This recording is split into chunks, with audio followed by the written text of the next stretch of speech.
नमस्कार बच्चों, कैसे हैं आप सब। बहुत बड़ा अपडेट लेके आया हूं मैं। सीबीएसई ने आप सबके लिए सैंपल पेपर इशू किया है और ये सैंपल पेपर नंबर 2 है, क्योंकि ऑलरेडी एक सैंपल पेपर इशू कर दिया था सीबीएसई ने। बट बच्चों को क्वेश्चन का पैटर्न समझ में नहीं आ रहा था कि किस प्रकार से क्वेश्चन आएंगे कॉम्पिटेंसी बेस्ड। तो ये देखते हुए सीबीएसई ने बहुत बड़ा अपडेट दिया है आपके लिए। पेपर से जस्ट एक हफ्ते पहले आपके लिए एक नया प्रैक्टिस पेपर इशू करा है और बताया बच्चों को कि इस टाइप के क्वेश्चन जरूर करके जाएं। आपको ये पेपर सॉल्व करके पूरा एक अपडेट मिल जाएगा कि क्वेश्चन का पैटर्न क्या होगा और हर चैप्टर में हमें किस प्रकार के क्वेश्चन पढ़ के जाने हैं। तो चलिए, ये पूरा पेपर आज मैं सॉल्व कराने वाला हूं। अगर आप स्टूडेंट हो तो ये पूरा पेपर जरूर सॉल्व करके जाएं। अगर आप पेरेंट्स हो तो अपने बच्चों को बोलो कि इस टाइप के क्वेश्चन की प्रैक्टिस करें, क्योंकि पेपर में इस तरीके के क्वेश्चन आने वाले हैं। और अगर आप टीचर हैं तो अपने बच्चों के साथ वीडियो शेयर करें, उन्हें बताएं कि बच्चों क्वेश्चन का पैटर्न जो होगा वो इस प्रकार से होगा। ये पेपर आप सीबीएसई के जो ऑफिशियल वेबसाइट है आपको वहां भी मिल जाएगा, अब वहां से भी ले सकते हैं। तो चलिए स्टार्ट करते हैं। सबसे पहला क्वेश्चन देखिए, some reactions require condition like specific temperature pressure. कुछ रिएक्शंस के ऊपर आप देखते हो कि टेम्परेचर लिखा होता है, प्रेशर लिखा होता है। वाइल राइटिंग केमिकल इक्वेशन, जब हम केमिकल इक्वेशन लिखते हैं ऐसे रिएक्शन का, where are these condition usually mention. तो आपने देखा होगा एरो के ऊपर या तो हम लोग टेम्परेचर लिख देते हैं या फिर हम लोग प्रेशर लिख देते हैं। देखा होगा आपने सबने। तो ये कहां लिखते हैं? Arrow, above the arrow, along with product, below the plus sign और before the reactant। तो हम सबको पता है above the arrow, एरो के ऊपर लिखा जाता है कंडीशन। तो ए जो होगा उसका रिक्वायर्ड आंसर आ जाएगा। क्वेश्चन नंबर 2 देखिए, given here the equation of a chemical reaction. आपको एक इक्वेशन दिया हुआ है कि मैग्नीशियम ऑक्सीजन के साथ रिएक्ट करके मैग्नीशियम ऑक्साइड बनाता है। Which of the following can be said about the equation. और आपसे 4 ऑप्शन देके पूछा जा रहा है कि आप क्या कह सकते हो इस रिएक्शन के बारे में। Only the product are return in the left side. देखिए, प्रोडक्ट कभी भी लेफ्ट साइड तो नहीं लिखा जाता, तो ये तो गलत हो गया। Only the reactants are return in the left side, केवल रिएक्टेंट को लिखा जाता है लेफ्ट साइड में। बिल्कुल सही बात है। रिएक्टेंट ये होता है ना, रिएक्टेंट को ही तो लिखते हैं हम लोग लेफ्ट साइड में, तो बिल्कुल करेक्ट है। तो बी जो होगा वो आपका आंसर हो जाएगा। बाकी ऑप्शन आप पढ़ना चाहो नहीं पढ़ना चाहो वो आपकी मर्जी है, बट बी इसका करेक्ट आंसर आ जाएगा। क्वेश्चन नंबर 3 आपको एक टेबल के फॉर्म में दिया हुआ है। यहां पर आप देख सकते हो, listed here is the reactivity of certain metal, gold, sodium, zinc, platinum। ये 4 आपको मेटल दिए हुए हैं। एयर के साथ reaction, gold does not oxide, sodium के साथ ये बर्न हो जाता है, जिंक भी बर्न हो जाता है, और प्लेटिनम जो होता है वो ऑक्सीडाइज बर्न नहीं होता। गोल्ड का वाटर के साथ रिएक्शन, कोई रिएक्शन नहीं होता। सोडियम का वाटर के साथ रिएक्शन बहुत वायलेंट होता है। जिंक का वाटर के साथ reaction, react on heating with water, अगर गर्म पानी लेंगे तो रिएक्ट कर जाएगा। प्लेटिनम के साथ कोई रिएक्शन नहीं होगा। गोल्ड का एसिड के साथ, डिल्यूट एसिड के साथ रिएक्शन नहीं होगा। सोडियम का वायलेंट रिएक्शन होगा। जिंक का हाइड्रोजन प्रोड्यूस करेगा रिएक्शन होने के बाद, और प्लेटिनम के साथ कोई रिएक्शन नहीं होगा। नाउ इस टेबल के बाद, ये पूरा टेबल है, इसके बेस पर आपसे क्वेश्चन पूछा जा रहा है, which of the above metal are likely to be obtain. आप कौन सा मेटल ऑब्टेन कर सकते हो in their pure state. Pure state में देखिए, प्योर स्टेट में वही मेटल को हम ऑब्टेन कर सकते हैं जो बहुत कम रिएक्टिव हो, जो बहुत लेस रिएक्टिव हो। जितना कम रिएक्टिव होगा हम उतना ही उसे प्योर स्टेट में ऑब्टेन कर सकते हैं अर्थ के क्रस्ट में से। तो सबसे कम रिएक्टिव इनमें से कौन है? तो गोल्ड एंड प्लेटिनम, हम सबको पता है। तो गोल्ड एंड प्लेटिनम जो सी ऑप्शन है वो इसका आंसर आ जाएगा। तो आपको सी पे टिक करना था। Question number 4, chemical equations are balance. हमें पता है कि केमिकल इक्वेशन को हमेशा बैलेंस करना पड़ता है टू रिफ्लेक्ट दैट। तो क्यों बैलेंस करते हैं? ये क्या रिफ्लेक्ट करता है? Matter can change it's state, matter अपना स्टेट बदल सकता है। क्या हम इसलिए बैलेंस करते हैं? तो बिल्कुल ऐसा नहीं है। Matter can not be created, जी हाँ, matter can not be created और डिस्ट्रॉयड। ना तो हम मैटर को क्रिएट कर सकते हैं ना डिस्ट्रॉयड कर सकते हैं केमिकल रिएक्शन के दौरान। तो बी जो है बिल्कुल सही ऑप्शन है। तो बी पे आपको बी इसका करेक्ट आंसर आ जाएगा। Which of the following reaction is a neutralisation reaction. अब न्यूट्रलाइजेशन रिएक्शन क्या होता है? तो जिसमें हम एसिड और बेस को रिएक्ट करते हैं। तो एक हमें एसिड चाहिए और दूसरा हमें बेस चाहिए। तो चेक कीजिए, देखिए यहां पे डी ऑप्शन को ध्यान से देखिए। एक एसिड है, HNO3 नाइट्रिक एसिड है, NaOH सोडियम हाइड्रोक्साइड, तो ये एसिड हो गया और ये आपका बेस हो गया। और एसिड और बेस सॉल्ट एंड वाटर बनाता है। तो ये न्यूट्रलाइजेशन रिएक्शन है। तो डी जो होगा वो आपका करेक्ट आंसर आ जाएगा। क्वेश्चन नंबर 6 पे आ चुका हूं। विच of the following is true, कौन सा ट्रू है about a combination reaction. Combination reaction के बारे में इसमें से कौन सा ट्रू है ये आपसे पूछा जा रहा है। द नंबर ऑफ रिएक्टेंट, जो नंबर ऑफ रिएक्टेंट होगा is always greater than the number of product. देखिए नंबर ऑफ रिएक्टेंट हमेशा ज्यादा होगा नंबर ऑफ प्रोडक्ट से, तभी तो वो कॉम्बिनेशन रिएक्शन कहलाएगा। तो ए जो होगा उसका करेक्ट आंसर होगा। कॉम्बिनेशन रिएक्शन में हमेशा रिएक्टेंट के नंबर ज्यादा होते हैं greater than the number of product. Number of reactant ज्यादा होते हैं नंबर ऑफ प्रोडक्ट से, तभी तो वो कॉम्बिनेशन रिएक्शन बनता है। कॉम्बिनेशन रिएक्शन क्या पढ़ा था हमने कि भाई दो या दो से ज्यादा रिएक्टर मिलकर एक प्रोडक्ट बनता है, तो रिएक्टेंट ज्यादा होते हैं प्रोडक्ट कम होता है। तो ए जो है इसका करेक्ट आंसर है। क्वेश्चन नंबर 7 पे आते हैं। A scientist is attempting to represent an ionic bond. Scientist जो है वो आयनिक बॉन्ड को रिप्रेजेंट करने चाहते हैं बिटवीन कैल्शियम एंड क्लोरीन, और वो कैल्शियम और क्लोरीन के बीच का बॉन्ड बना रहे हैं। The figure given show the progress. अब आपको दो फिगर दिया हुआ है, आप ध्यान से देखिए। कैल्शियम को अगर आप ध्यान से देखिए तो पहला ऑर्बिट पूरी तरह से दो एटम दो इलेक्ट्रॉन है, फिक्स है ये। सेकंड देखिए 1 2 3 4 5 6 7 8, ये भी पूरा फुल है। 1 2 3 4 5 6 7 8, ये भी फुल है। और यहाँ पर एक इलेक्ट्रॉन जो है वो एक्स्ट्रा है। जबकि आप क्लोरीन का आउटरमोस्ट ऑर्बिट देखिए 1 2 3 4 5 6 7 8, ये ऑलरेडी कंप्लीट है। तो ये अपना एक इलेक्ट्रॉन इसको नहीं दे सकता ना। क्यों नहीं दे सकता? क्योंकि ये ऑलरेडी कंप्लीट है। तो अगर कैल्शियम इसको अपना एक इलेक्ट्रॉन देना चाहता है तो वो उसके लिए उसको दूसरे कैल्शियम की जरूरत पड़ेगी जिसका आउटरमोस्ट ऑर्बिट फुल ना हो। तो यहां पर ऑप्शन देखिए, what should be the next step, क्या अगला स्टेप होना चाहिए रिप्रेजेंट करने के लिए आयनिक बॉन्ड को। ट्रांसफर ऑफ एन इलेक्ट्रॉन, क्या इलेक्ट्रॉन ट्रांसफर होगा कैल्शियम से क्लोरीन? तो नहीं, ट्रांसफर नहीं होगा क्योंकि ऑलरेडी आउटरमोस्ट फिल है। Transfer of an electron, electron transfer होगा क्लोरीन से कैल्शियम, ये भी पॉसिबल नहीं है क्योंकि ट्रांसफर इलेक्ट्रॉन क्लोरीन कभी कैल्शियम को इलेक्ट्रॉन देगा ही नहीं। तो ये तो वैसे ही गलत हो गया। एड अनोदर क्लोरीन, जी हां, एड अनोदर क्लोरीन, आपको किसी और क्लोरीन की जरूरत है जिसका आउटर मोस्ट ऑर्बिट फुल ना हो टू एक्सेप्ट एन इलेक्ट्रॉन, ताकि वो इलेक्ट्रॉन को एक्सेप्ट कर पाए फ्रॉम द कैल्शियम से। तो सी जो है बिल्कुल सही है कि हमें एक और क्लोरीन की जरूरत पड़ेगी ताकि वो इलेक्ट्रॉन एक्सेप्ट कर पाए कैल्शियम के पास जो एक्स्ट्रा इलेक्ट्रॉन है, इसको एक्सेप्ट करने के लिए हमें और एक एक्स्ट्रा क्लोरीन की जरूरत पड़ेगी। तो सी जो है इसका करेक्ट आंसर आ जाएगा। क्वेश्चन नंबर 8 पे आ जाएंगे। देखिए पेपर इस टाइप के आएंगे, मैं फिर से कह रहा हूं अपने दोस्तों के साथ सबको बताइए कि इस तरीके के क्वेश्चन की प्रैक्टिस करें। पेपर का पैटर्न, क्योंकि ये सीबीएसई के वेबसाइट पर क्वेश्चन पेपर है और अभी 1 वीक पहले इशू किया सीबीएसई ने आपको देखते हुए, ताकि आप प्रैक्टिस अधिक से अधिक कर पाओ। तो सबके साथ शेयर कीजिए कि इस तरीके के क्वेश्चन करके जाना है आपको। क्वेश्चन नंबर 8 पे आते हैं। In which of the following form do electrovalent compound, याद है आपको इलेक्ट्रोवैलेंट कंपाउंड जिनको हम आयनिक कंपाउंड भी कहते हैं, कंडक्ट इलेक्ट्रिसिटी। तो इलेक्ट्रोवैलेंट कंपाउंड इलेक्ट्रिसिटी कब कंडक्ट करता है? या तो वो मॉल्टन स्टेट में हो, या वो एक्वस फॉर्म में हो। मॉल्टन स्टेट और एक्वस फॉर्म में ये इलेक्ट्रिसिटी को कंडक्ट करता है।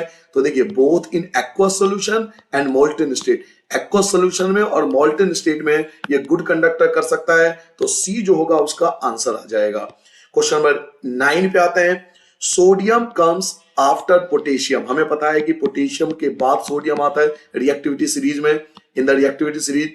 सो सोडियम इज, तो सोडियम क्या है? तो सोडियम लेस रिएक्टिव होता है पोटेशियम से, पोटेशियम ज्यादा रिएक्टिव होता है। सोडियम कब रिएक्टिव होता है? तो नॉट रिएक्टिव, ऑप्शन गलत हो गया। मोर रिएक्टिव तो नहीं होता, इक्वली रिएक्टिव भी नहीं होता। लेस रिएक्टिव देन पोटेशियम, बिल्कुल सही कि ये लेस रिएक्टिव होता है पोटेशियम से। सोडियम जो है पोटेशियम से कम रिएक्टिव होता है। तो डी जो है इसका आपका करेक्ट आंसर आ जाएगा। Question number 10। Which of the following are properties of acid, acid की कौन कौन सी प्रॉपर्टी होती है? These are bitter in taste, गलत हो गया, बिटर तो नहीं होता, ये तो सॉर होता है। दे रिएक्ट विद मेटल, जब ये मेटल के साथ रिएक्ट करता है तो हाइड्रोजन गैस, बिल्कुल सही बात है। कोई भी एसिड जब मेटल के साथ रिएक्ट करता है हाइड्रोजन गैस ही प्रोड्यूस करता है। They are easily soluble in water, ये भी करेक्ट है कि इजिली सोल्यूबल हो जाता है वाटर में। तो क्यू और आर दोनों करेक्ट है। तो क्यू और आर, सी ऑप्शन जो है वो आपका आंसर आ जाएगा क्वेश्चन नंबर 10 के लिए। क्वेश्चन नंबर 11 पढ़िए। Organism break down large food molecule, जो ऑर्गेनिज्म होते हैं वो लार्ज फूड मॉलिक्यूल को ब्रेक डाउन कर देते हैं स्मॉल मॉलिक्यूल में। How does this break down help the organism? अब ये ब्रेक डाउन कैसे हेल्प करता है, एक ऑर्गेनिज्म को किस प्रकार से हेल्प करता है? It release a lot of energy, ये लॉट ऑफ एनर्जी रिलीज करता है डाइजेस्टिव ट्रैक में, that can be use up by the cell, जो सेल यूज कर सके। It ensure that there are no enough raw material, ताकि ज्यादा raw material जो है वो ज्यादा हो, to produce and supply oxygen to the cell, ताकि ज्यादा से ज्यादा ऑक्सीजन को सप्लाई कर सके। It convert the large molecule to small molecule that can passes through the cell membrane. तो ये जो सी ऑप्शन है ये आपके बुक में एनसीईआरटी में दिया हुआ है, ये कन्वर्ट करता है लार्ज मॉलिक्यूल को स्मॉल मॉलिक्यूल में, ताकि वो पास हो सके आसानी से, सेल मेम्ब्रेन से आसानी से पास हो सके। क्योंकि आपको पता है सेल मेम्ब्रेन के बारे में, सेल मेम्ब्रेन को हम लोग क्या बोलते हैं, सिलेक्टिवली परमेबल मेम्ब्रेन। ये सिलेक्ट करता है चीजों की कि कौन सी चीज सेल के अंदर जाएगा या कौन सी चीज सेल के बाहर जाएगा। तो सिलेक्टिवली परमेबल मेम्ब्रेन तभी काम करेगा जब large food molecule small molecule में कन्वर्ट हो जाए। तो सी जो है वो उसका करेक्ट आंसर होगा। तो आपको सी पे टिक करना है क्वेश्चन नंबर 11 में। क्वेश्चन नंबर 12 पे आ जाता हूं। The liver secrete bile, liver जो है वो बाइल सेक्रेट करता है जो डाइजेस्ट करता है फैट को हमारी बॉडी में, बिल्कुल सही स्टेटमेंट है।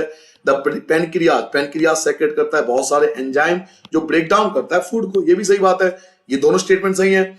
Which of the following is true, अगर आप कौन सा स्टेटमेंट ट्रू है, फूड दैट वी ईट, जो हम खाना खाते हैं उससे रिलेटेड कौन सा स्टेटमेंट ट्रू है। It passes only through the liver, क्या फूड लिवर से पास होता है, बिल्कुल गलत, लिवर तो केवल सेक्रेशन डाइजेशन में हेल्प करता है। It passes through our pancreas, pancreas से भी पास नहीं करता, पेनक्रियाज का काम है केवल आप एंजाइम्स के द्वारा फूड को ब्रेक डाउन करना, फूड इसमें से पास नहीं होता। It passes through both liver and pancreas, बिल्कुल नहीं, ना तो लिवर से पास होता है ना पेनक्रियाज से पास होता है। It passes neither through our liver nor pancreas, हमारा फूड ना तो लिवर से पास होता है ना पेनक्रियाज से पास होता है। तो ऑप्शन नंबर डी जो है वो करेक्ट आंसर होगा। हम सब ने पढ़ा है कि लिवर और पेनक्रियाज केवल डाइजेशन सिस्टम में हेल्प करते हैं, अपने एंजाइम के थ्रू डाइजेस्ट करते हैं फूड को, बट फूड इसके अंदर नहीं जाता। तो डी जो है वो करेक्ट आंसर होगा। यहां पर क्वेश्चन नंबर 13 डायग्रामेटिकली क्वेश्चन है।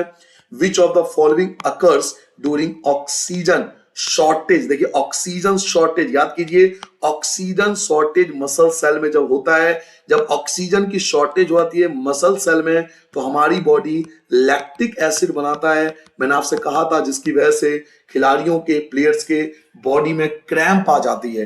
तो जब ऑक्सीजन की शॉर्टेज होती है तो muscle cell lactic acid produce करता है। तो लैक्टिक एसिड वाई के साथ, देखिए ऑप्शन में दिया हुआ वाई के साथ, तो वाई इसका आंसर होगा।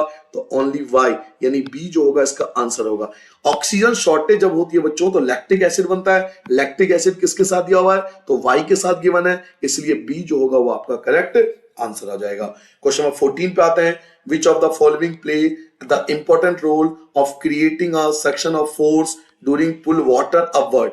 अब प्लांट के अंदर हम सब ने पढ़ा है, प्लांट के अंदर वाटर जो होती है अपवर्ड मूवमेंट करती है, बहुत ज्यादा अपवर्ड मूवमेंट करती है। तो दो चीजों के कारण, एक तो जाइलम टिश्यू और दूसरा ट्रांसपीरेशन। हम सब ने पढ़ाई ये सब चीजें, चीजों को थोड़ा सा घुमा फिरा के पूछेंगे, चीजें वही पूछेंगे।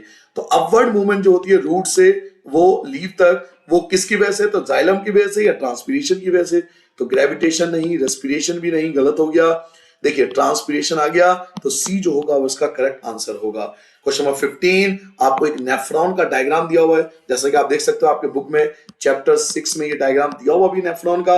यहाँ पे आपको नेफ्रॉन का एक डायग्राम दिया हुआ है। अब आपसे क्वेश्चन पूछा जा रहा है, the amount of liquid passing through in form of glomerulus filter approximately 150 to 180 litre per day, 150 से 180 लीटर पर डे फिल्टर करता है हमारा जो नेफ्रॉन है। Where the amount of urine, जबकि अमाउंट ऑफ यूरिन जो होती है वो बहुत कम होती है, ये 1.5 to 1.8 लीटर होता है पर डे। तो वाटर जो होता है वो रीएब्सॉर्ब हो जाता है, हम सबको पता है वाटर रीएब्सॉर्ब कर लिया जाता है।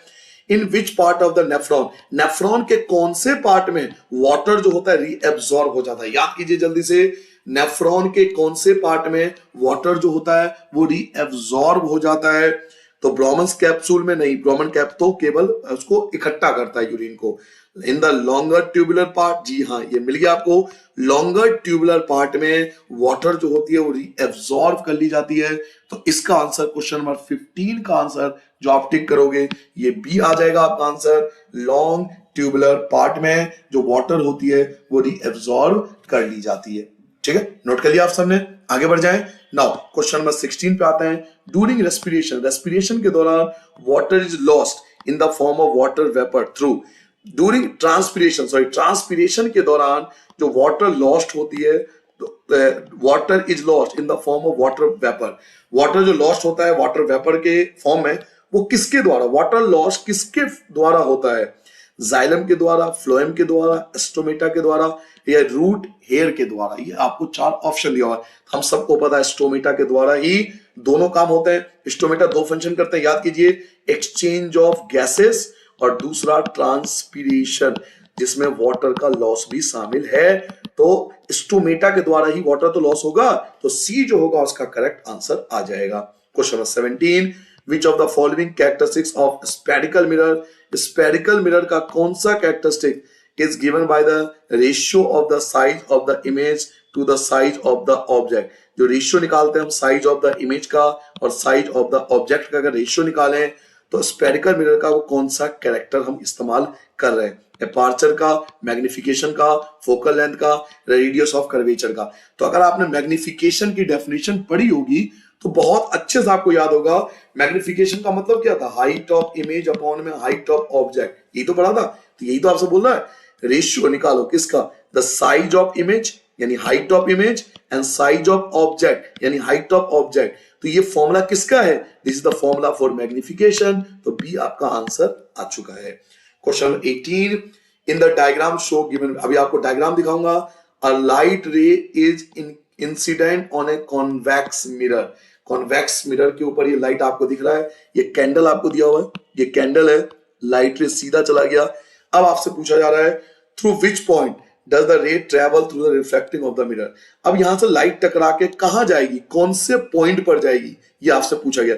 तो अगर आपने कॉन्वेक्स मिरर के 2 ही तो केस हैं, एक बात बताइए, कॉन्वेक्स मिरर के कितने केस थे, 2 ही तो केस थे। तो 2 केस में अगर ऑब्जेक्ट इंफिनिटी से पोल के बीच में रखा जाता था तो फर्स्ट लाइन आप याद कीजिए, पहली लाइन हमेशा सीधा जाके फोकस से निकल जाता है। तो फोकस क्या है यहां पर, Z है, फोकस क्या है, Z है। तो इस हिसाब से हमारा आंसर जो आ जाएगा वो Z आ जाएगा। इस हिसाब से हमारा आंसर जो होगा वो Z आ जाएगा।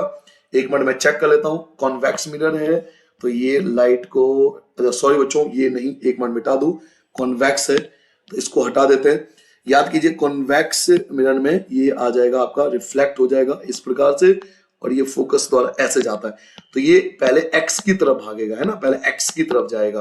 तो एक्स इसका आंसर आ जाएगा सी, तो सी इसका आंसर होगा। कॉन्वेक्स है ना बच्चों, तो कॉन्वेक्स जो होता है वो रिफ्लेक्ट कर देता है, तो पहले एक्स की तरफ भागेगा, तो एक्स इसका आंसर सी आ जाएगा।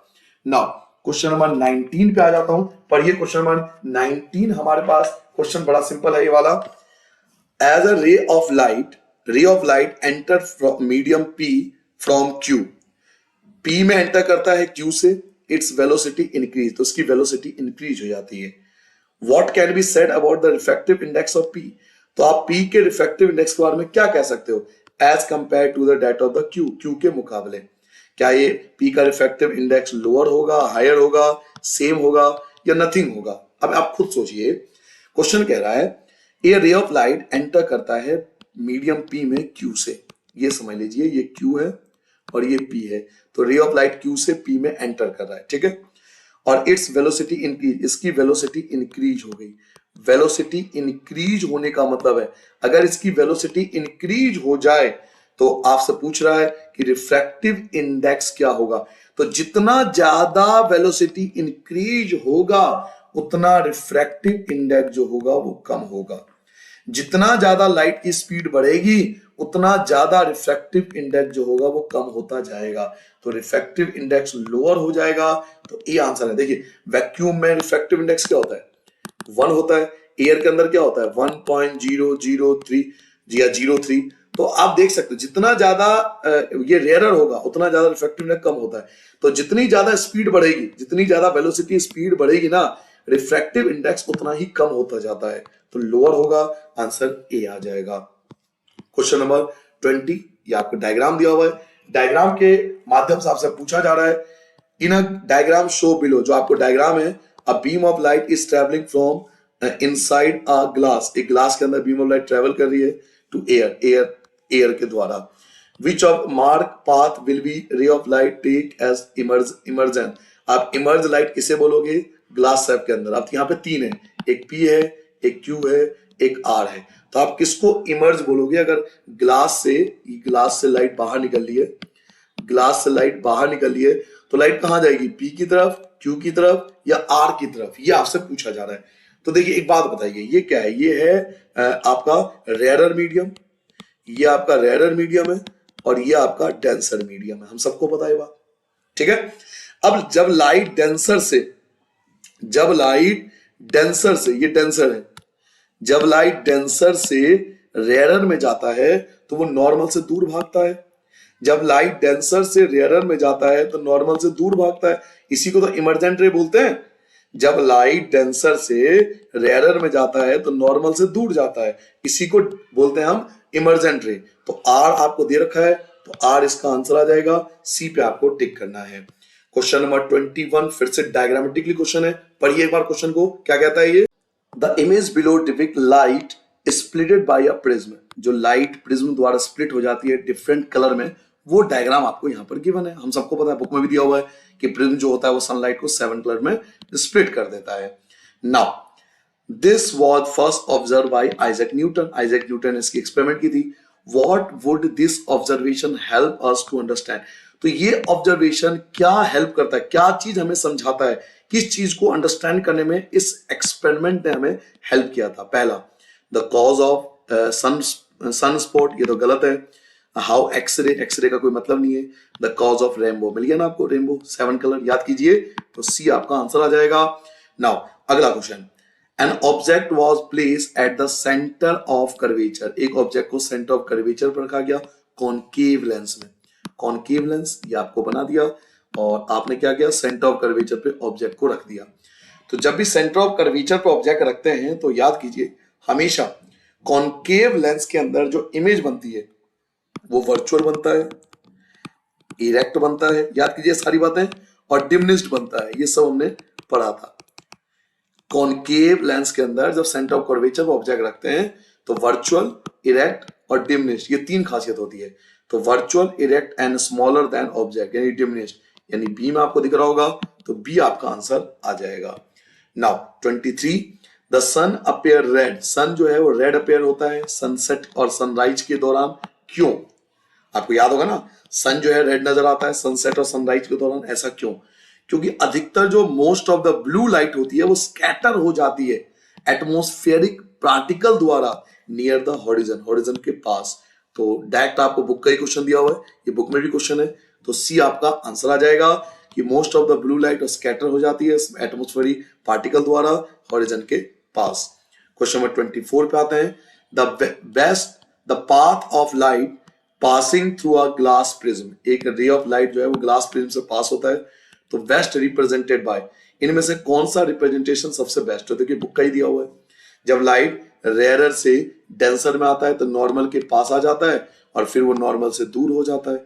ऊपर रेड होती है, नीचे वॉयलेट होती है, तो सही तो है, नीचे वॉयलेट ऊपर रेड, है ना? याद कीजिए ना, सबसे बढ़िया ये डायग्राम आपको बिल्कुल सही दिया हुआ, बुक का ही डायग्राम है, तो आपका ऑप्शन ओनली पी जो है वो एग्जैक्ट सही आ जाएगा।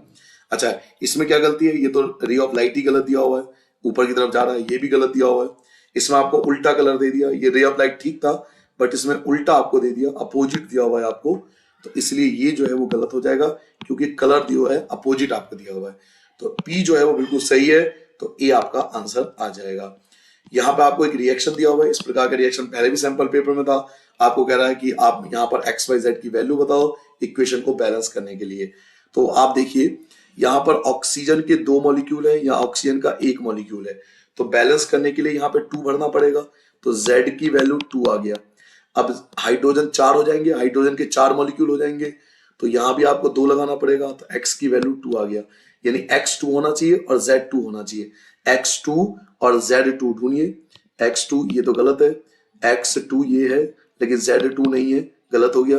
X2 और Z2 मिल गया, एक ही ऑप्शन में ऐसा है, तो सी आपका आंसर आ जाएगा। बाकी आपको ढूंढने की जरूरत ही नहीं है क्योंकि X2 और Z2 केवल इसी ऑप्शन में, इसलिए सी आंसर आ गया। क्वेश्चन नंबर 26, एक सॉल्यूशन है, एसिड है और उसका पीएच 5.1 है। एसिड का पीएच 5.1 है।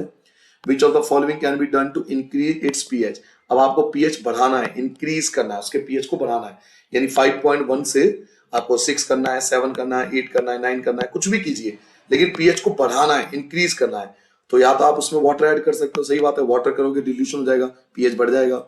सोल्यूशन ऑफ डिफरेंट कोई और एसिड ऐड कर दो जिसका पीएच, तो वो इससे भी बढ़ जाएगा। कोई और एसिड बढ़ा डाल दो जिसका पीएच इससे ज्यादा हो, तो उससे भी पीएच बढ़ जाएगा। अगर आप बेस मिला दोगे तो उससे भी पीएच, क्योंकि न्यूट्रल की तरफ जाएगा, अगर बेस मिला दोगे तो न्यूट्रल की तरफ भागेगा ना, तो इसका पीएच और बढ़ता चला जाएगा। तो आप तीनों में से कोई भी काम कर सकते हो, इसलिए डी जो है वो बिल्कुल सही है। आदिति, ऐड 25 ml HCl और 25 ml NaOH। अब आपको पता है दोनों रिएक्ट होकर क्या होता है, न्यूट्रल हो जाता है ना। हमने पढ़ा है न्यूट्रलाइजेशन रिएक्शन जिसका पीएच 7 होता है। तो आप वो मॉनिटर कर रही है पीएच को उनके मिक्स होने के बाद। शी फाइंड दैट, वो पाती है जब पीएच ऑफ द मिक्सचर है एट द एंड 7 हो जाता है। हम सबको पता है कि 7 ही होगा, क्योंकि HCl NaOH को अगर इक्वल अमाउंट में मिलाएंगे हम लोग तो न्यूट्रलाइजेशन रिएक्शन हो जाएगा। अब आपको डायग्राम दिया हुआ है, which of the following graph, कौन सा ग्राफ करेक्टली डेमोन्स्ट्रेट करता है पीएच को दोनों के मिक्सचर को।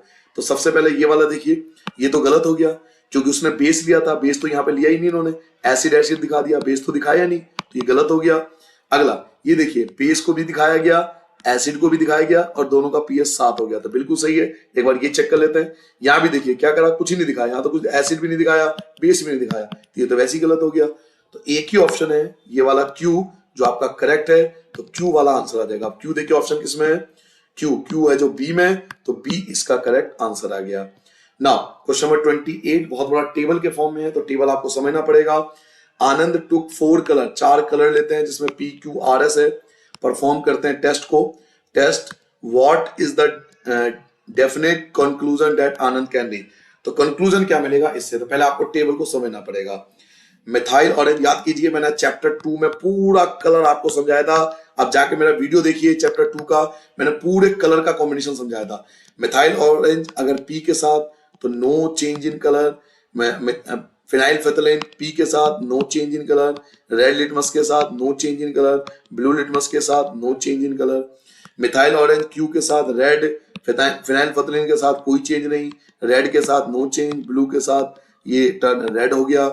ऐसे मिथाइल ऑरेंज आर के साथ कोई चेंज नहीं, फिनॉल फेथलिन का भी कोई चेंज नहीं, कोई चेंज नहीं, कोई चेंज नहीं, इनमें से कोई चेंज ही नहीं हुआ। अगला मिथाइल ऑरेंज एस के साथ कोई चेंज नहीं, फिनॉल फेथलिन के साथ पिंक हो गया, रेड लिटमस के साथ ये ब्लू हो गया और ब्लू के साथ ये कोई चेंज नहीं हुआ। तो अब आपसे पूछ रहा है कि बोथ पी एंड क्यू, जो दोनों पी एंड क्यू होंगे, जो दोनों पी एंड क्यू होंगे वो आपसे पूछा जा रहा है क्या ये सॉल्ट होंगे, तो नहीं होंगे। पी एन एस देखिए ना, पी एन एस, पी ये रहा और एस ये रहा, सॉल्ट तो नहीं है, ये कोई चेंज नहीं दिखा ना, किसी में भी चेंज नहीं दिखा, ना इसमें ना इसमें ना इसमें ना इसमें, किसी में भी चेंज नहीं दिखा रहा। उसके अलावा क्यू एन एस बेसिक है, तो ये भी गलत है। क्यू आर आर जो है वो सॉल्ट है, तो ये भी गलत है। तो हमें सर कैसे पता लगेगा, इसके लिए आपको चैप्टर 2 का एक्सपेरिमेंट देखना पड़ेगा, वीडियो देखना पड़ेगा जिसमें मैंने एक्सपेरिमेंट्स भी समझा रखा। आप मेरा 1 शॉट वीडियो देखिए, 1 शॉट वीडियो बना रखा मैंने हर चैप्टर का, 1-2 घंटे का वीडियो हर चैप्टर का है, उसे देखिए, उसमें मैंने पूरा एक्सपेरिमेंट तक समझा रखा है। तो आप डेफिनेटली एक बार में देख के बता दोगे कि पी और आर जो है वो न्यूट्रल सोल्यूशन है, पी और आर न्यूट्रल सोल्यूशन है।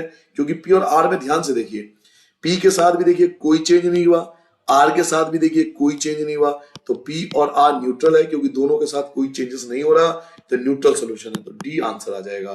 क्वेश्चन नंबर 29 पे आ गया। Some activities call the soil, soil जो है and water resources that area, उस एरिया का जो सॉइल एंड वाटर रिसोर्सेज है वो एसिड हो गया। Once these activities are stop the land has to be treated to enable plant grow once again, और which of the following should be added, क्या add करना चाहिए उस जमीन सॉइल के अंदर, जो सॉइल एसिडिक हो गया उसमें हमें क्या ऐड करना चाहिए ताकि एसिडिटी कम हो जाए परमानेंटली, और अलाउ प्लांट, ताकि वो प्लांट को हेल्प कर सके ग्रो में। समझ रहे हो मेरी बात को। एक एरिया का जो सॉइल था ना वो एसिडिक हो गया, ठीक है, तो हमें क्या ऐड करना चाहिए ताकि उसकी एसिडिटी कम हो जाए। तो सीधी सी बात है ना, बेस, कोई ना कोई बेस चाहिए हमें। तो वाटर बिल्कुल नहीं, वाटर से न्यूट्रल नहीं होगा। हाँ, आप कैल्शियम ऑक्साइड को ले सकते हो क्योंकि कैल्शियम ऑक्साइड बेस नेचर का होता है, तो बी जो है बिल्कुल करेक्ट है। सोडियम क्लोराइड नहीं ले सकते, न्यूट्रल होता है। HCl पहले ही एसिड है तो HCl कहां से लोगे, तो बी जो है वो आपका करेक्ट आंसर आ जाएगा। यहाँ पे शो गिवन है कंटेनर, एक कंटेनर दिया हुआ है, ये पूरा डायग्राम एक कंटेनर, आपने देखा होगा ट्रक वगैरह या ट्रेन वगैरह में देखा होगा container. Use in the transportation of good, जो गुड के ट्रांसपोर्टेशन में यूज होती है लॉन्ग डिस्टेंस के लिए। कंटेनर आपको दिखाया गया यहाँ पर, these container are made of steel, ये स्टील से बना होता है। तो ये कौन सी प्रॉपर्टी है स्टील की जिसकी वजह से ये अलग अलग शेप बनता है? तो आपको पता होना चाहिए कि स्टील का अलग अलग शेप क्यों बनेगा। स्टील का जो अलग अलग शेप है वो क्यों बनेगा? क्या वो डक्टिलिटी की वजह से, या मेलेबिलिटी की वजह से, या मेटेलिक लस्टर की वजह से, या फिर इलेक्ट्रिक कंडक्टिविटी की वजह से? तो वैसे बच्चों एक बात बताइए, जब मैंने आपको चैप्टर 3 बताया था तब बताया था ना कि मेलेबिलिटी की वजह से ये अलग अलग क्या होता है शेप में, जब इसको हम पीटते हैं हैमर के द्वारा तो अलग अलग शेप शीट के फॉर्म में कन्वर्ट हो जाती है। तो मेलेबिलिटी याद है ना, मेलेबिलिटी की वजह से होता है। तो बी जो होगा वो उसका आंसर हो जाएगा।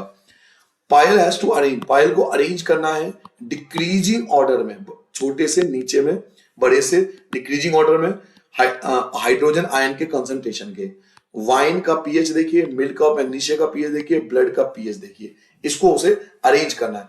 तो सबसे ज्यादा किसका है? मिल्क और मैग्नीशिया, तो ये पहले नंबर पर आएगा। उसके बाद पीएच ब्लड का, ये दूसरे नंबर पर आएगा। सबसे कम पीएच वाइन का, ये तीसरे नंबर पर आएगा। तो कितना सिंपल क्वेश्चन था, सी आपका डायरेक्ट आंसर आ गया। क्वेश्चन नंबर 32, जिंक हमने यूज किया और reactive metal, a piece of zinc reactive metal was drop in a test tube, एक टेस्ट ट्यूब के अंदर हमने जिंक के टुकड़े डाल दिए, जिसमें एक टेस्ट ट्यूब के अंदर जिंक के कुछ टुकड़े डाल दिए। A zinc salt was form, zinc salt बन गया और हाइड्रोजन गैस बना। अब हम सबको पता है कि जिंक जब एसिड के साथ या HCl वगैरह के साथ रिएक्ट करता है तभी ऐसा होता है ना, जब मेटल एसिड के साथ रिएक्ट करता है तभी तो बनता है सॉल्ट एंड हाइड्रोजन। सॉल्ट, देखिए यही है कॉम्पिटिटिव बेस्ड क्वेश्चन, जिसमें डायरेक्ट क्वेश्चन ही पूछेंगे। क्वेश्चन को तभी कर पाओगे जब आपने क्वेश्चन चैप्टर को एनसीईआरटी बहुत अच्छे से पढ़ा। आप 1000 सैंपल पेपर कर लो बच्चों, तब भी आपको कॉन्फिडेंस नहीं आएगा। बट अगर आप, जो बच्चा एनसीईआरटी को बहुत अच्छे से कर लेगा वो पेपर बेस्ट करके आएगा। तो हमें पता है जिंक HCl के साथ रिएक्ट सॉल्ट एंड हाइड्रोजन बनाता है, तो जिंक के साथ कोई ना कोई एसिड HCl या कोई ना कोई एसिड होना चाहिए। तो देखिए हाइड्रोक्लोरिक एसिड मिल गया ऑप्शन क्यू, तो बी जो होगा इसका आंसर आ जाएगा। आपको सोचने की जरूरत ही नहीं पड़ेगी। यहां पर आपके क्वेश्चन नंबर 33 पे पहुंच चुका हूं। 33 थोड़ा टेक्निकल क्वेश्चन है, आपको कंफ्यूज कर सकता है। गिवन बिलो रिएक्शन इन्वॉल्व, जिसमें मेटल है PQRS, ये सारे मेटल हैं और उनके सॉल्ट सोल्यूशन है वाटर के अंदर। तो P को रिएक्ट करा Q के साथ तो मेटल Q और P बन गया, यानी डिस्प्लेसमेंट रिएक्शन हो गया। Q को R के साथ रिएक्ट करा तो R बना और Q बन गया, डिस्प्लेसमेंट रिएक्शन।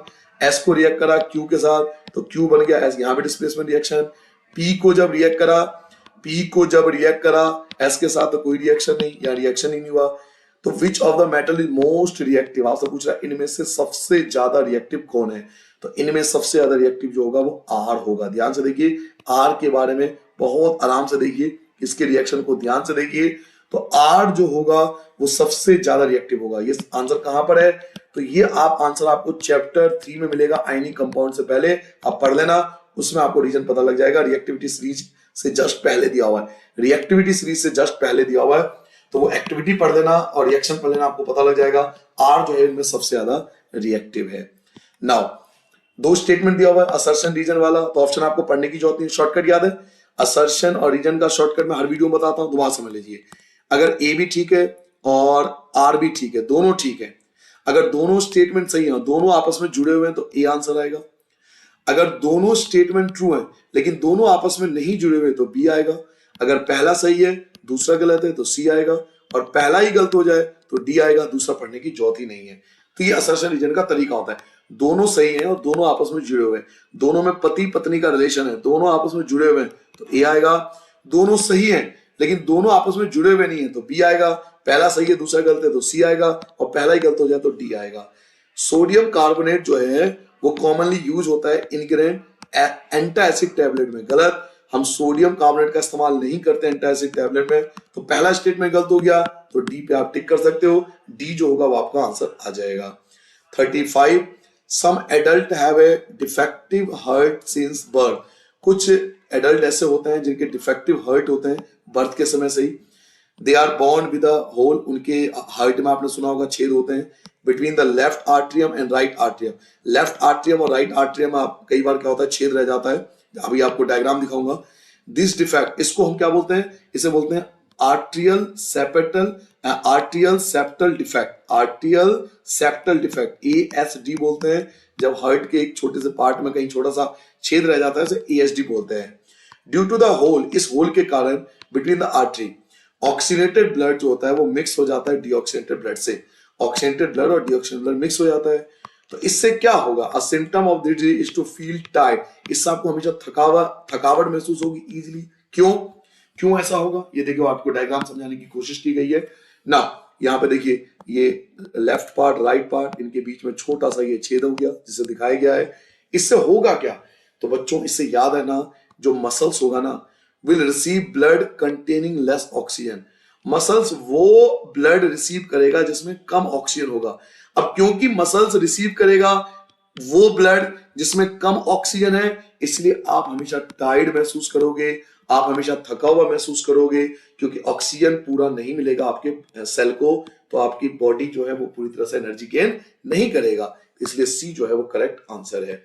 36 देखिए, ये एक्टिविटी अक्सर ये एक परफॉर्म किया जाता है सेल्फ डिफेंस में भी। A person can choke when a piece of food become, एक कई बार क्या होता है कि पीस ऑफ फूड जो होता है वो हमारे फूड पाइप में, विंड पाइप में चली जाती है, जो ब्लॉक कर देता है एयर को। अब इसके लिए हमें क्या करना पड़ता है? तो इस प्रकार से उससे पहले उस व्यक्ति के कंधे को लर्न द पर्सन फॉरवर्ड, उसे आगे की तरफ करो और उसको फिर इस प्रकार से उसे पकड़ना होता है टाइट करके, और फिर जोर से झटकना होता है। Make a quick hard movement inward and upward, बहुत तेजी से उसे झटकना होता है उस ऊपर की तरफ और नीचे की तरफ। बाय परफॉर्मिंग दिस प्रोसीजर, अब ये जो किया जाता है ऐसा, वो क्यों किया जाता है? The piece of food is pushed out of the windpipe, ताकि पीस ऑफ फूड जो है वो विंड पाइप के बाहर आ जाए। Which of the following cause this happen, ऐसा क्यों होता है? ऐसा होता क्यों है, ये आपसे पूछा जा रहा है।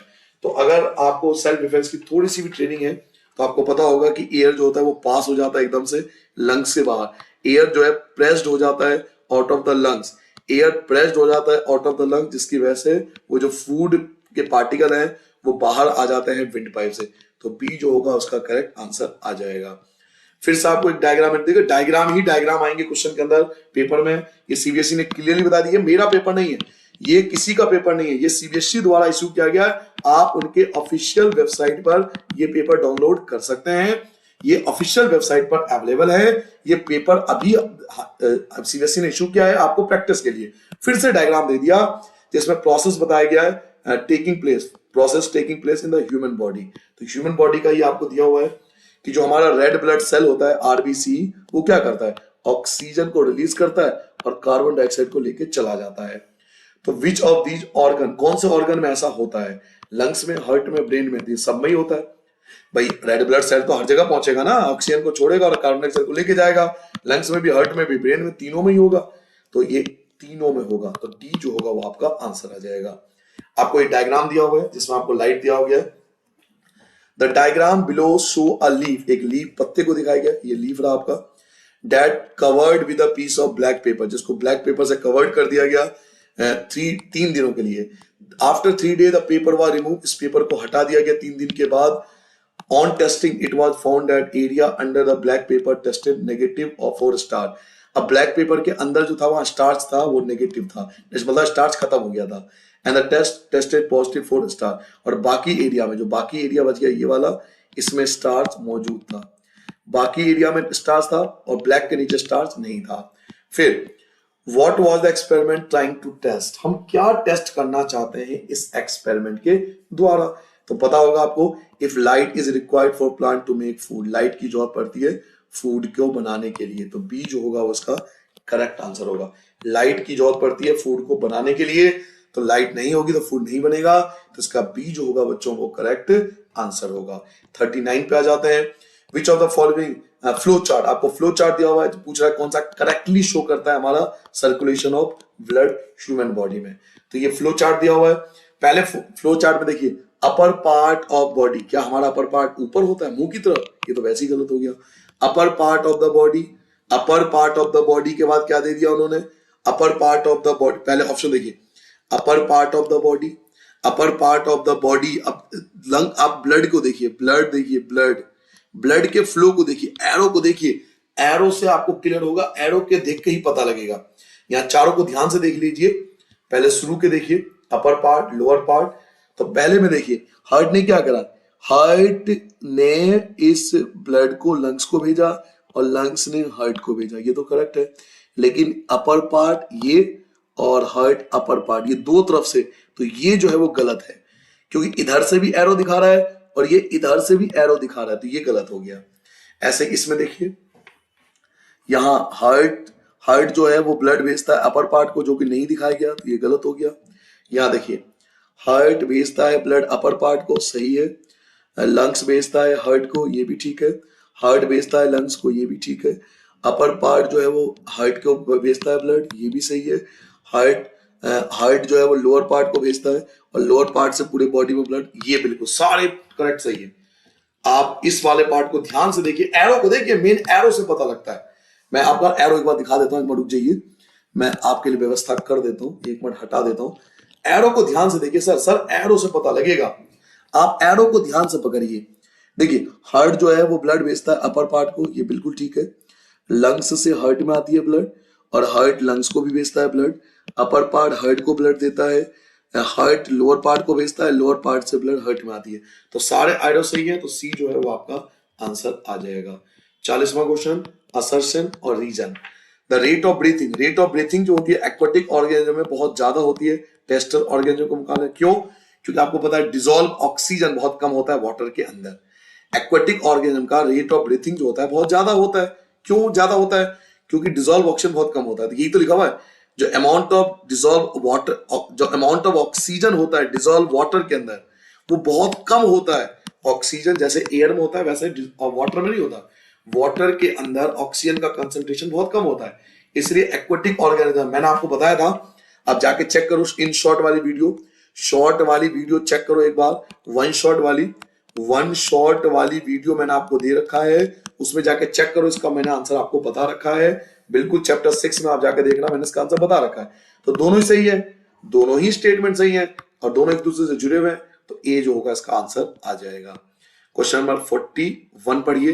Light from the sun enter the earth atmosphere.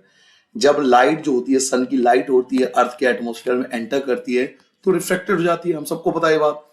This will cause an apparent image of the sun, जिसकी वजह से सन की हमें अपरेंट इमेज बनती है, फ्लैटेड दिखाई देता है, to appear in the sky due to reflection. और ये सब रिफ्लेक्शन के कारण ऐसा होता है, चैप्टर में हमने पढ़ा है। द इमेज बिलो शो, आपको इमेज दिया होगा एटमोस्फेयर रिफ्लेक्शन का, एक एग्जांपल दिया हुआ है जिसमें सनलाइट जब आती है तो एटमोस्फेयर द्वारा रिफ्लेक्ट होकर नॉर्मल के पास आ जाती है, नॉर्मल की तरफ झुक जाती है। Which of the following would be effect, ये कौन सा इफेक्ट आपको दिखाया गया है? The sky appear to be blue in the, इसकी वजह से ब्लू नहीं दिखाई देता। इट मच कूलर का कोई मतलब नहीं बनता। At sunrise the sun is seen in the sky, जो सनराइज के टाइम हम सन को देख सकते हैं स्काई में, even through it is still below the horizon. जी हाँ बिल्कुल, याद कीजिए मैंने आपको समझाया था चैप्टर के अंदर कि जब सन यहां पहुंच जाएगा उसकी लाइट फिर भी आती रहेगी और जैसी एटमॉस्फेयर में टकराएगी वो नॉर्मल की तरफ बेंड हो जाएगी और हमारी तरफ आ जाएगी। तो सनराइज के दौरान अगर सन हॉरिजन के लाइन के नीचे भी है ना, वो तब भी आपको दिखाई देगी। तो सी जो है इसका करेक्ट आंसर आएगा। नाउ 42 की बात करें, ये देखिए आपको कॉन्वेक्स लेंस दिया हुआ है, ये आपका एक कॉन्वेक्स लेंस है। तो आंट आपको दिया हुआ है यहाँ पर, जो कि फोकस और ऑप्टिक सेंटर के बीच में है।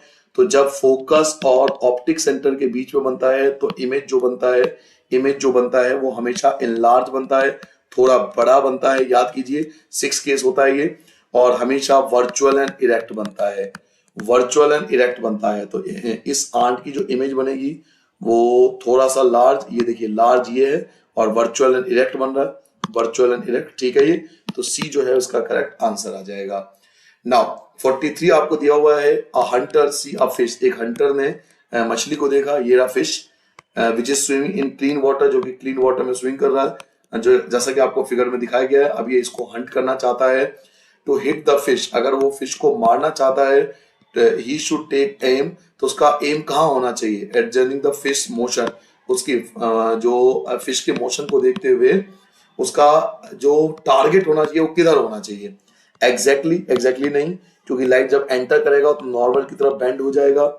एट लिटिल बिलो, थोड़ा सा नीचे, where the fish appear to be, बिल्कुल ये सही है।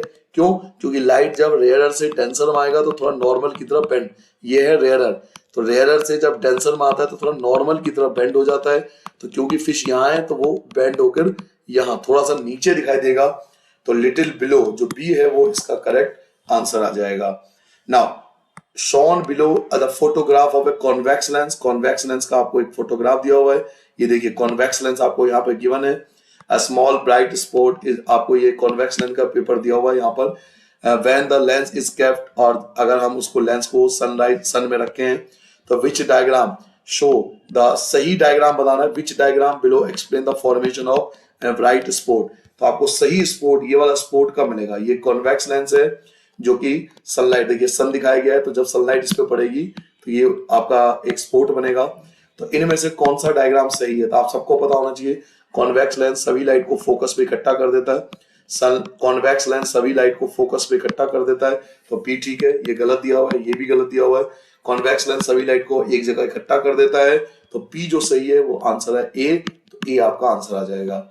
नेक्स्ट क्वेश्चन है a ray of light passes through solid medium A to solid medium B. एक लाइट जो है वो मीडियम ए से मीडियम 2 में जाता है, एक मीडियम से दूसरे मीडियम में जाता है। रिफ्रैक्टिव इंडेक्स ऑफ मीडियम 1 जो है वो सेम है। अच्छा बहुत बढ़िया, देखिए रिफ्रैक्टिव इंडेक्स मीडियम 1 का और मीडियम 2 का सेम है तो कोई फर्क ही नहीं पड़ेगा। लाइट ये गलत दिया हुआ है, ये भी गलत दिया हुआ है, कोई फर्क ही नहीं पड़ेगा, सीधी लाइट चली जाएगी। बिल्कुल सही है, ये ऑप्शन सी है। क्यों? क्योंकि रिफ्रैक्टिव इंडेक्स सेम है ना सर जी। रिफ्रैक्टिव इंडेक्स मीडियम 1 का और मीडियम 2 का सेम है। तो जब रिफ्रैक्टिव इंडेक्स सेम है तो लाइट बेंड थोड़ी होगा, वो तो जैसा था वैसे ही सीधा निकल जाएगा ना। तो सी जो है उसका करेक्ट आंसर आ जाएगा। फिर असर्शन रीजन का क्वेश्चन है। 2 स्टेटमेंट दिया हुआ है, असर्शन पढ़िए। Star would not twinkle, star twinkle नहीं करेगा अगर आप मून पर खड़े होकर देखोगे। बिल्कुल सही है, क्योंकि मून पर एटमॉस्फेयर नहीं है। भाई ट्विंकल क्यों करता है? Due to atmospheric reflection. अब जब एटमॉस्फेयर ही नहीं है मून पे तो ट्विंकल क्यों करेगा? तो स्टार ट्विंकल नहीं करेगा मून पर, सही बात है।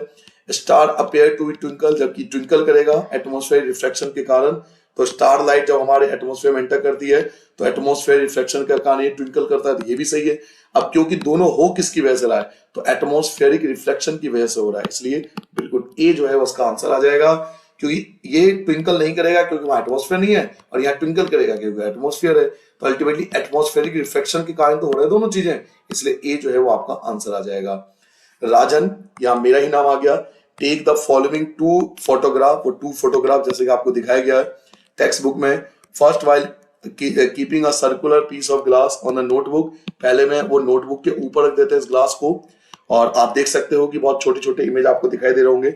दूसरे में थोड़ा ऊपर उठा देते हैं इसको, थोड़ा ऊपर उठा देते हैं और तब देखते हैं तो देखिए छोटे छोटे इमेज, आपको बहुत छोटे छोटे वर्ड दिखाई दे रहे होंगे। और छोटा इमेज डिमनिस्ट कौन बनाता है? डिमनिस्ट इमेज हमेशा कौन बनाता है? तो हमेशा कॉनकेव लेंस बनाता है। As the text is diminished in size, concave lens हमेशा डिमनिस्ट बनाता है। तो बी जो होगा वो आपका आंसर आ जाएगा, क्योंकि कॉनकेव लेंस हमेशा डिमनिस्ट इमेज ही बनाता है। नाउ आगे बढ़ जाते हैं। A beam of light consist of 3 rays, तीन रेज हैं। एक पी है, एक आपका पी है, एक आपका क्यू है और एक आपका आर है। 3 रे हैं जो कि क्या करता है? ट्रांसपेरेंट प्लास्टिक ब्लॉक में एयर से एंटर करता है। ये एयर है, यहाँ पर एयर है और एयर से एंटर कर रहा है प्लास्टिक बॉक्स में, या आप ग्लास समझ लो, कुछ भी समझ लो, एयर से एंटर कर रहा है। तो ये देखिए थोड़ा इधर है, ये उसके पास है और नॉर्मल के पास सबसे ज्यादा आर है। तो which of the following statement true? कौन सा स्टेटमेंट ट्रू है? एक बात समझ लीजिए, जितना नॉर्मल की तरफ बेंड होगा, जितना नॉर्मल की तरफ बेंड होगा, रिफ्रैक्टिव इंडेक्स उतना ज्यादा होगा। तो रिफ्रैक्टिव इंडेक्स ऑफ पी जो है, पी का रिफ्रैक्टिव इंडेक्स क्यू से greater is greater than Q, Q से ग्रेटर है। तो काफी हद तक ठीक मान सकते हैं इसको। बट यहाँ पर लाइन खींचा हुआ नहीं था, ये मैंने जबरदस्ती खींचा है। यहाँ पे लाइन खींचा हुआ नहीं था। ये लाइन जो मैं आपको दिखा रहा हूँ, ये वाली लाइन मैं हटा देता हूँ, मैं हटा देता हूँ आपके, ये वाली लाइन था नहीं, सिर्फ क्यू लिखा हुआ है, लाइन था नहीं। लाइन केवल 2 ही है, लाइन केवल 2 ही है। कौन कौन सा लाइन है? एक पी वाला और एक आर वाला। क्यू के लिए कोई लाइन नहीं है यहाँ पर, तो हम नहीं बोल सकते इसके लिए कि ये सही है नहीं है। Refractive index of P, P का refractive index greater than R, ये तो बिल्कुल गलत है। पी का रिफ्रैक्टिव इंडेक्स, पी का रिफ्रैक्टिव इंडेक्स आर से ज्यादा नहीं हो सकता। Refractive index of R greater than है क्यू से, जी हाँ, आर का रिफ्रैक्टिव इंडेक्स सबसे ज्यादा है, तो सी आपका आंसर आ जाएगा। इनमें सबसे ज्यादा रिफ्रैक्टिव आर का है क्योंकि नॉर्मल के बिल्कुल नजदीक है। नाउ केस स्टडी आपकी शुरू होगी बच्चों। पीएच वैल्यू दिया हुआ है कॉमन लिक्विड की, कुछ आपको battery acid, stomach acid, lemon juice, cola, और apple juice, black coffee, black tea, acid rain, milk, water, human saliva, sea water, soap, milk of magnesia, ammonia, bleach, इन सब का पीएच स्केल आपको दिया हुआ है। Now which of these are neutralize reaction? Neutralization reaction कब होगा? जब एक एसिड हो और एक आपके पास बेस हो, तभी तो न्यूट्रलाइजेशन रिएक्शन होगा। तो लेमन जूस एक एसिड होता है, सोप एक बेसिड होता है, तो बी मिल गया आपको। लेमन जूस एक एसिड है, सोप एक बेस है, तो बी आपका आंसर आ जाएगा इस क्वेश्चन का। 50 का देखिए, विच of these is a valid conclusion? कौन सा कंक्लूजन सही है? ड्रॉइंग फ्रॉम द टेबल, जो आपको टेबल से सीखने को मिलता है। मेनी कॉमन फूड, बहुत सारे ऐसे कॉमन फूड हैं, बहुत सारे ऐसे कॉमन फूड आइटम्स हैं जो एसिड इन नेचर, तो सही बात है भाई, बहुत सारे फूड आइटम है जो एसिड नेचर के, तभी आपने देखा। आर स्टमक कंटेन लिक्विड, हमारे स्टमक में लिक्विड होता है which is a weak acid, गलत, स्ट्रॉन्ग एसिड होता है HCl। सी वाटर जो होता है वो एसिड नहीं होता, बेस नहीं होता, न्यूट्रल होता है, न्यूट्रल भी नहीं होता, सॉल्टी होता है। एसिड रेन जो होता है वो बेसिक, ये भी गलत, एसिडिक होता है। तो ए जो है वो इनमें से बेस्ट है, तो ए आपका आंसर आ जाएगा 50 क्वेश्चन का। अमित ने क्या करा? ब्लैक कॉफी लिया मिल्क के साथ, तो which of the following mostly likely to be true? तो कौन सा स्टेटमेंट ट्रू है about the pH of the mixture? तो अगर हम ब्लैक कॉफी को मिल्क के साथ मिक्स कर दें तो क्या होगा? It will be less than, इसका पीएच जो होगा वो कम होगा ब्लैक कॉफी से, इसका पीएच कम होगा ब्लैक कॉफी से। इट विल बी मोर, इसका पीएच ज्यादा होगा डिस्टिल वाटर से, और इसका it will be more than that of acid rain, या एसिड रेन से ज्यादा होगा। तो चेक कर लेते हैं एक बार चेक कर लेते हैं। देखिए ब्लैक कॉफी का जो पीएच है वो है आपका 5.0, ठीक है ना, और एसिड रेन का 5.6, तो 5.6 जब ब्लैक कॉफी में हम क्या मिला देंगे? वाटर मिला देंगे, तो इसका पीएच बढ़ जाएगा, इसका पीएच बढ़ जाएगा। जब इसमें ब्लैक कॉफी में आप मिल्क मिला दोगे तो उसका पीएच क्या होगा? बढ़ जाएगा, क्योंकि मिल्क का पीएच 6, ये दे रखा है 6.5, ये देख रहे हो। तो 5 में अगर 6.5 ऐड कर दूं और दोनों का एवरेज ले लूं तो ये हो जाएगा 11.5 अपॉन में 2। तो 11.5 को अगर डिवाइड करोगे तो ये आ जाएगा 5 टाइम्स में, है ना, और ये 15, तो 7 और 5 इसके आसपास आएगा। जबकि एसिड रेन का पीएच देखिए 5.6 है और इसका पीएच 5.75 है, तो पीएच ज्यादा है ना। हमने एवरेज ले लिया ब्लैक कॉफी का और मिल्क का, एवरेज ले लिया तो ज्यादा आ गया, एसिड रेन से ज्यादा आ रहा है, एसिड रेन से ज्यादा आ रहा है, तो it will be more than of acid rain. Acid rain से बच्चों ज्यादा आएगा, एवरेज ज्यादा आ रहा है, तो सी आंसर आ गया। विच of the following would be the best for a person suffering from acidity? अगर आपको एसिडिटी है तो क्या लोगे? कोई बेस ही तो लोगे।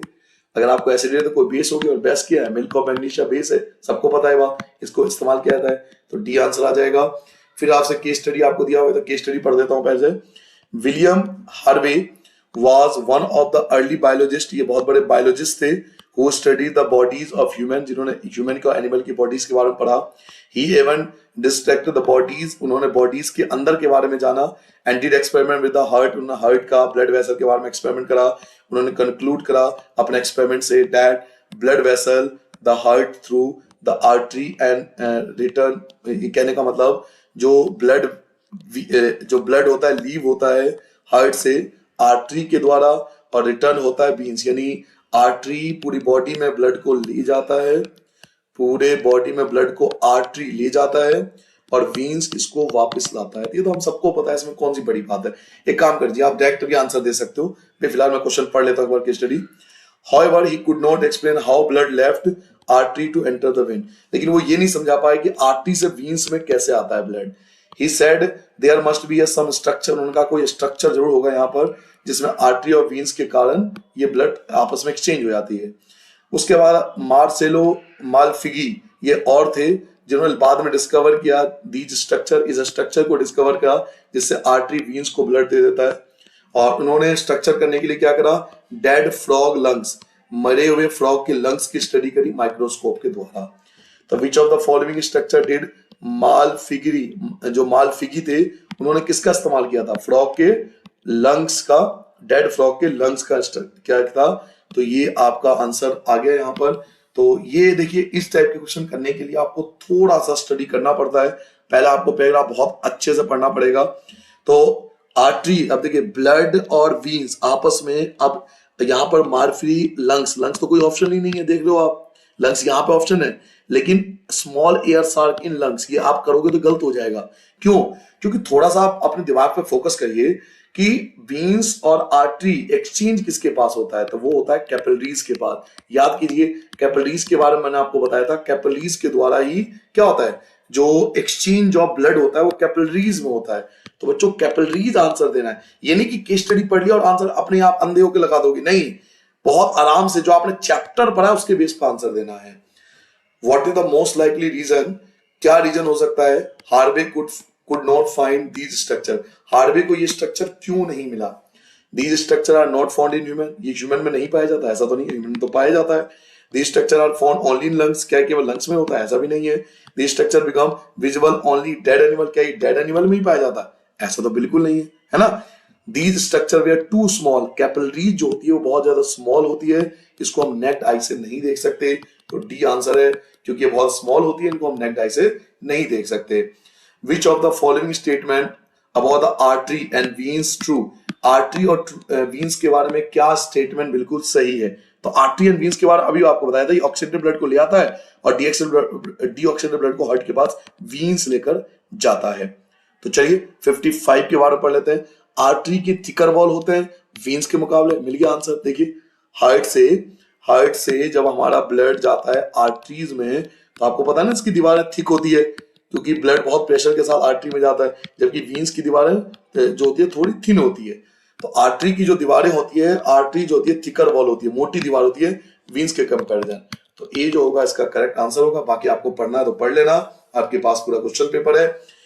विच टू चैम्बर, कौन से दो चैम्बर है ह्यूमन हार्ट में जिसमें आर्टरीज कनेक्टेड होता है, कौन से दो चैम्बर हैं। तो नीचे वाले दो चैम्बर, चार चैम्बर होते हैं ना, 1 2 3 4, तो नीचे के जो दो चैम्बर है इससे आर्टरीज कनेक्टेड होते हैं। तो नीचे के दो चैम्बर आपको पता है, लेफ्ट वेंटिकल और राइट वेंटिकल। नीचे वाले वेंटिकल होते हैं ना, नीचे वाले क्या होता है, वेंटिकल ही तो होते हैं, तो ये वेंटिकल से कनेक्ट होते हैं, तो डी आपका ऑप्शन आ जाएगा। नाउ आपकी स्टडी देखिए, Shashank went to the optician, Shashank optician के पास जाते हैं अपने आई चेकअप के लिए। ही ऑब्जर्व दैट, वो देखते हैं कि डॉक्टर कंबाइन करता है दो लेंस को और उसके आंखों के लिए, ताकि वो क्लियरली देख सके। पावर ऑफ दो लेंस का आपको दिया हुआ है कॉम्बिनेशन, माइनस और प्लस का, तो कॉनकेव एंड कॉन्वेक्स दोनों को मिला के बनाया गया है। What type of lens would the combination of lens be, तो किस टाइप का ये लेंस होगा ये आपसे पूछा जा रहा है। एक कॉनकेव लेंस है, एक आपका कॉन्वेक्स लेंस है, तो किस प्रकार का लेंस होगा ये आपसे पूछा जा रहा है। तो इसमें देखिए दोनों लेंस को जब हम ऐड करेंगे, आप ध्यान से देखिए, दोनों लेंस को जब ऐड करेंगे तो इसकी वैल्यू ज्यादा है, तो कन्वर्जिंग लेंस जो है वो ज्यादा है, तो कन्वर्जिंग लेंस हम इसको बोल सकते हैं। नाउ 58 पे आते हैं। Which of these will be focal length, focal length क्या होगा इनके कॉम्बिनेशन का। तो फोकल लेंथ का फोकल लेंथ आपको निकालना है दोनों के कॉम्बिनेशन का। देखिए पावर का फॉर्मूला क्या होता है, 1/f, और एग्जैक्ट पावर क्या है, एग्जैक्ट पावर दोनों की पावर, एक है प्लस का 4 और एक है माइनस का 3, तो दोनों का एग्जैक्ट पावर 1, प्लस का 1 बचेगा, तो पावर आपका प्लस का 1 बचा। फोकस आपको नहीं पता, क्रॉस मल्टीप्लाई कीजिए, फोकस इक्वल टू 1, तो 1 मीटर आ गया, यानी 100 सेंटीमीटर आप बोल सकते हो, वो भी प्लस का, तो 100 सेंटीमीटर डी है। क्लियर हो गया। पावर का फॉर्मूला क्या होता है, 1/f, पावर कितना आया 1, क्योंकि भाई माइनस का 3 है और प्लस का 4 है, तो अल्टीमेटली प्लस का 1 ही तो बचेगा, क्रॉस मल्टीप्लाई करो तो फोकस क्या आ गया 1 मीटर, तो 100 सेंटीमीटर आपका आंसर आ जाएगा। Which of the following does the negative sign in the power -3d signify, negative sign क्या सिग्निफाई करता है, नेगेटिव साइन क्या बताता है कि focus on the same side, focus जो होगा वो सेम साइड होगा लेंस के, बिल्कुल फोकस जो होगा वो सेम साइड होगा लेंस के, तभी तो नेगेटिव है। नेगेटिव कब होगा, जब फोकस नेगेटिव होगा। ये नेगेटिव क्यों आया, क्योंकि इसका फोकस नेगेटिव होगा, और नेगेटिव कब होगा, जब लेफ्ट हैंड साइड की तरफ होगा। नेगेटिव कब होगा, जब वो लेफ्ट हैंड साइड की तरफ होगा, तो ऑब्जेक्ट भी लेफ्ट पे होता है, फोकस भी लेफ्ट पे आ रहा है, तो फोकस सेम साइड है ऑब्जेक्ट के, तो ए जो है बिल्कुल सही ऑप्शन है, तो आपको ए पे टिक करना है।